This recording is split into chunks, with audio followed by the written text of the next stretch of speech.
Malmené à 107 tonnes cette saison, l'attaquant des Aigles du Mali, Moussa Djenepo, a répondu aux critiques et surtout à ses détracteurs ce week-end.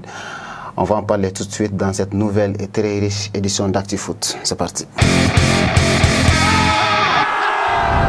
On commence par la Ligue 1 Uber Eats où Massadio Haïdara et le RC Lens ont lancé la 30e journée le vendredi dernier en prenant le dessus sur Strasbourg 2-1. Le défenseur malien entré en seconde période a beaucoup aidé les 100 et or pour décrocher ces 3 points qui leur assurent à leur deuxième place du podium. De son côté, Amari Traoré avec le Stade de Reims a coulé dimanche contre l'Olympique lyonnais malgré une première période largement réussie. Le capitaine malien et ses partenaires demeurent malgré tout aux abords des places européennes. Porté par un grand Birama Touré, l'AJ Auxerre a réalisé un gros coup dans la lutte pour le maintien dimanche en battant 3-0 l'Ajaccio. Le milieu de terrain malien, capitaine de son équipe, a fait parler son leadership en inscrivant le premier des 3 buts de la rencontre. Avec cette victoire, l'enfant de Kaye et ses partenaires sortent de la zone rouge, mais la course est loin d'être terminée. Privé de son meilleur défenseur, Kiki Kouyaté, et contre toute attente, Montpellier s'est incliné dimanche contre Toulouse de Moussa Adjara. Falaye Sako, qui a aussi été touché le week-end passé, a joué le match en entier, mais ses performances mitigées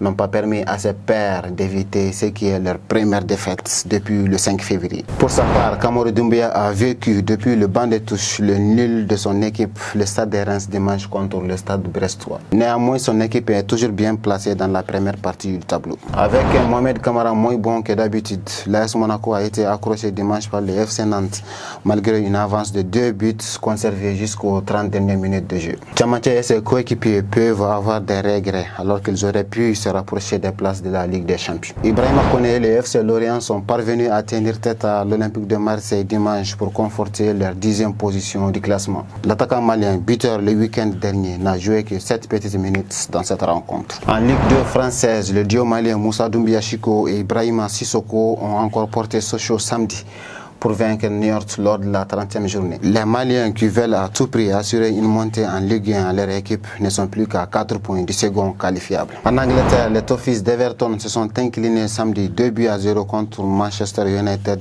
en l'absence d'Abdoulaye Doucouré. Le milieu de terrain qui est désormais indispensable pour son équipe purgeait sa suspension d'un match en raison du carton rouge direct qu'il avait pris le week-end passé contre Tottenham. Son énergie et sa puissance ont beaucoup fait défaut à ses coéquipiers qui perdent en l'élan avec cette défaite dans la course pour le maintien. 75 jours après son dernier match avec les Saints de Southampton, l'attaquant malien Moussa Djenepo a démontré qu'il n'avait rien perdu de son talent le samedi dernier lors de son retour contre Manchester City. Malgré le fait que son équipe ne pouvait que perdre face aux hommes de Pep Guardiola, l'attaquant malien a su profiter des quelques minutes qu'il a eues pour mettre son potentiel en évidence. En effet, juste après son entrée en jeu, le natif de Mopti a offert un caviar à un de ses coéquipiers pour réduire le score en se débarrassant de 3, voire toute la défense citoyenne avec des dribbles dont il a le secret. Une manière de faire taire les critiques à son égard. Avec Crystal Palace, Cheikh Doucouré a passé son meilleur dimanche de l'année en écrasant 5-1 Leeds United.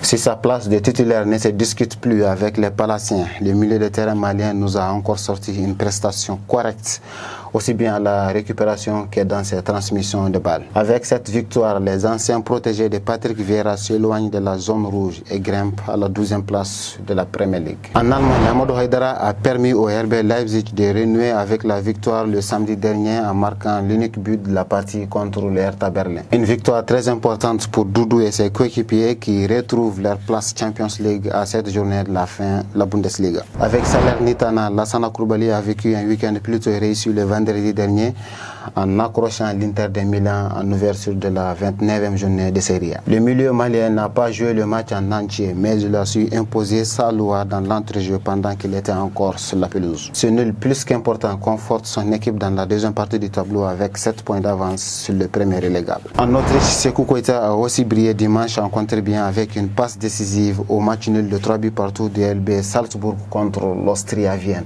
Il s'agit de son tout premier assist cette saison en Bundesliga. En Afrique, c'est le tout nouvel aigle, Aboubacar Traoré, l'attaquant de l'US Monastir, qui a fait sensation cette semaine en claquant un doublé fabuleux le mercredi passé en coupe. Les amis, voici en gros les infos phares sur le vécu des aigles dans le monde du football. On attend vos avis dans les commentaires. À très vite pour le prochain numéro.